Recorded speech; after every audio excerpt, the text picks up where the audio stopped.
But now it appears that the government has lot to hide. In the first instance, the government has the coal files to hide. And that is why the files are missing, the files have been allegedly stolen, the files are not available. Additionally, sir, today a news item has appeared in a newspaper, and that is where we wanted the response of the government, if the response is forthcoming today, that not only are the files missing, but the concerned investigating officer, one Shri K.R. Chaurasia, who is the senior superintendent of police in the CBI, has sought for the examination of the Prime Minister on the ground that between the period 2006 and 2009, he was then the coal minister, and therefore the decisions were taken by the coal minister, and these decisions require an oral examination of the Prime Minister.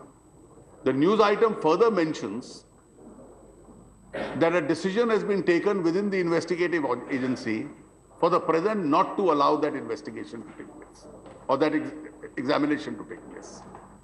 We are now faced with a situation where, one, the CBI says, I want the files.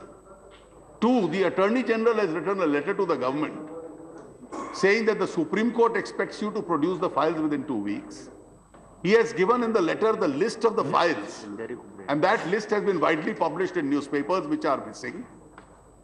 Three, files are the principal evidence, the documentary evidence, which will indicate whether there was a criteria for allotment or only favorites of the government were picked up and allocated coal blocks.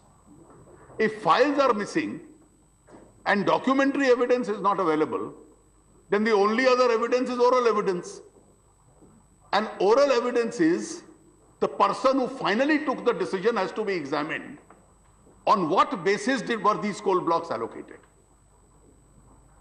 The documentary evidence is being destroyed, not available. The oral examination is not being permitted. And the oral examination of the person who took the eventual decision. So no documentary evidence, no oral evidence allowed.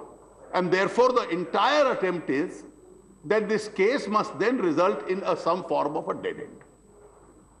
Yesterday we were faced with a situation where the Honorable Prime Minister made it appear as though the disappearance of these files is not a reality but something hypothetical.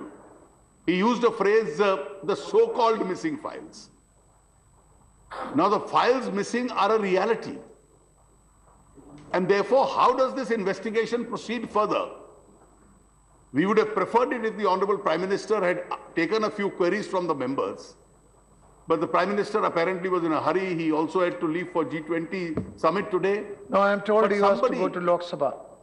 I am told he was to go to Lok Sabha. That's 2 o'clock. But somebody has to respond as to how this investigation is going to proceed further, where files have been destroyed, or files are not available, so the documentary evidence is missing, and the oral evidence will not be allowed. The oral examination is not going to be allowed. And the oral examination is of the most relevant witness, which is the person who took the decisions. Now, we'd like the government, therefore, to respond to us as to how this matter is going to proceed further.